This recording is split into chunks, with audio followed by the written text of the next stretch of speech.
Okay, kids, let's get our composer on. What we're going to do is we're going to do an arrangement of this tune, and this will lead into your assessment for next term. Okay, so what we've got here is a blank Sibelius score, and we've put an alto into it and a piano. You can do that when it first starts up, or you can go to create instruments like that. And what we've got here is the keyboard, you can see. And that comes up there as well, okay. And there's the guitar fretboard there for those of you who like that. Now, we're going to do an arrangement of this tune, and you will have this tune on the website there to download the PDF so you can look at it. And the melody, let's just do the first four bars. It's pretty simple. It's quavers and then a semi-breve, quavers, two crotchets and a semi-breve. So let's go back and do that. Quavers, and I'll actually choose the alto there, and quavers. That's semi-quavers, Mr. Mungo. Let's try it again. Beautiful.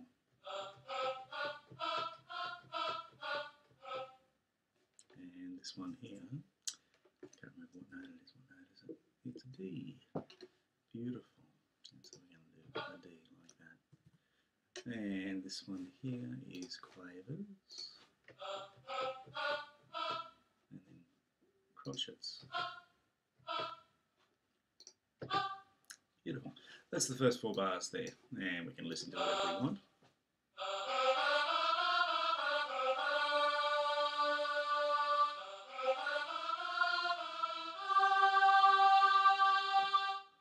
Okay, now we're going to put in some lyrics. So we've got, once I was a sentimental thing, threw my heart away each spring. So click on the first note there, and it's Command L or Control L. Yeah. Once I was, now sentimental, sen, dash, T, men, tel, thing. My heart dash way each spring. Now, so far that's pretty easy because that's just copying what's on the other piece of music. However, we've got a problem, and this music is what we call a chart, which means that we don't actually have anything written out for us. What we do have is these guys here, and they might look a little bit frightening and weird, but they are in fact a really important part of jazz, and indeed a lot of music uses these. It's chord simples. Let's do a little bit of work unscrambling them today. There's three things here. There's this big letter, there's those little letters, and there's this number, okay? And you can see there's the big letter there, B flat, right? No little letters and a number.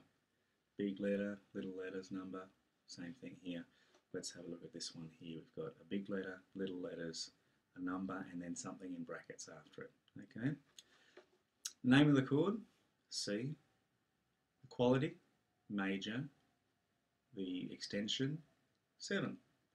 So the name of the chord is C, quality is major, and the extension there is 7, okay? So I think first thing we want to do is put the name of the chord in the bass. So we've got, go back to our piece, we've got C for 2 beats, so C, whoops, and then this goes for 4 beats, doesn't it? So let's put that for 4 beats there, beautiful. Okay, so we've got C major 7, and B flat 13, and C major 7. Okay, it's a C chord, which means that it's going to have those notes in it, okay? Make it go for 2 beats. Now this one here is a B flat chord, which means that it's going to have those notes in it. So, oops, let's try it again. So we've got 1, 3, 5 in C. Yep, and in B flat we've got 1, 3, 5. However, we're not finished, because the composers asked us to use not only a C chord but major 7. Okay, this thing, major 7, right, affects the 7th of the chord, okay? Because it's there, it means that the 7th of the chord is what appears naturally in the C major scale. So if we were to play a C major scale, and if we were to count up to 7, 1, 2, 3, 4, 5, 6, 7, right, does that naturally appear in the major scale? Yes, it does, which means that this chord needs to have a B in it, okay? Now, one of the rules of, oh, geez, Mr. Mungo. One of the rules of arranging is that the top note of the piano should be the top note in the singer's line. So that note there is a G, which means we're going to leave that top note there, but this chord needs a B in it. So what I'm going to do is I'm going to sneak it in down here. Okay, so there's the C chord. Now it's a C chord with a B in it. There's a B there. Okay. Have we fulfilled the requirements of that chord? Yes, we have. C major 7. Let's look at this one here. This is going to be a lot trickier, isn't it? B flat 13. Okay, so far we've got B flat, but we've only got 1, 3, and 5. That is 1, 3, and 5. Okay, and if we were to go to 7, there's 7, 8, 9, 10, 11, 12, 13. So we've got a problem here that we've only got 1, 3, and 5 so far.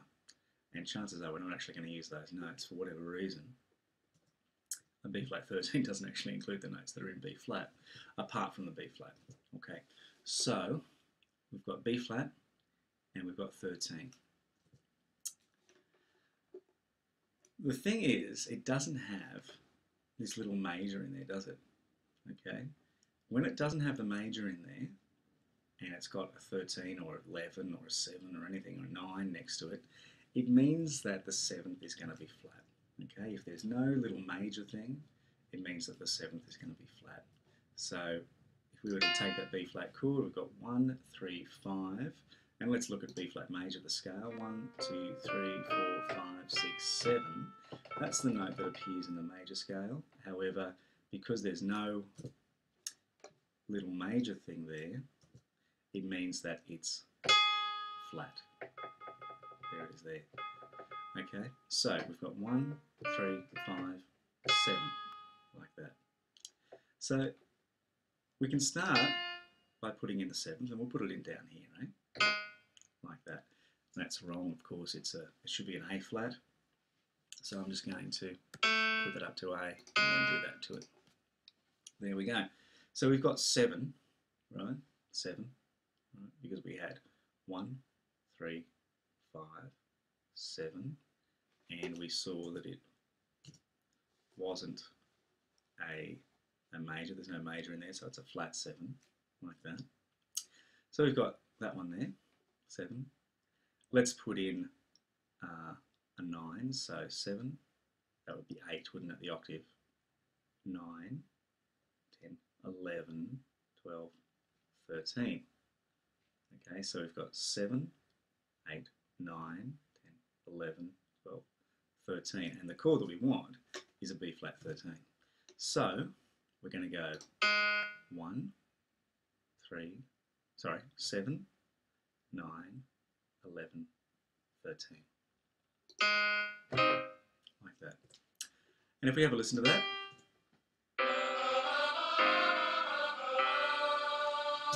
it sounds sufficiently jazzy, doesn't it? Okay. What's our third chord there? C major 7 is our third chord. Interestingly enough, you know that's a D. Is it a D in this music as well? It is. And it doesn't actually, it's not actually in the chord. Interesting stuff. Okay.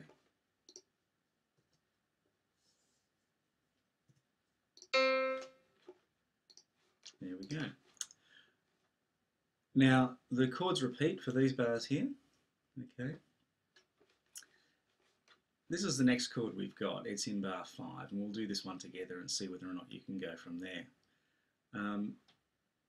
We have a B flat minor chord. So we've got this B flat chord, we've got this minor, and then we've got this 7 there. Now, because it's a minor chord, it doesn't actually Because it's a minor chord, this affects the third. Okay, so let's have a look. It's in this bar here, isn't it? So it starts on a B flat. We can put that in. There's the B flat. Goes for 2 beats long. There's the B flat. Now it says B flat minor, so we can be pretty confident in putting in the notes of B flat minor. So B flat major would be 1, 2, 3, 4, 5. Would be 1, 3, 5. B flat minor we know is the same as B flat major, except that we drop the third. So 1, 2, 3 would be major. Drop the third. There's the minor third there. 1, 3, 5. There we go. It's asking for a seventh.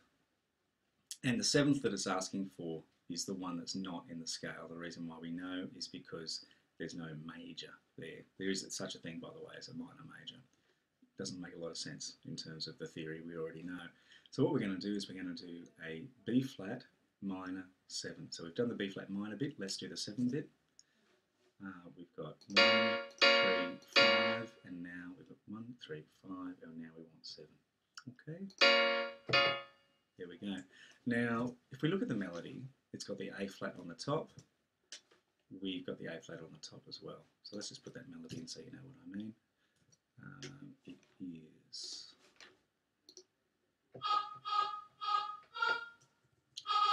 Yeah, it's giving me G sharp, so I want A flats. No, I don't want those. Like that, there we go. Okay.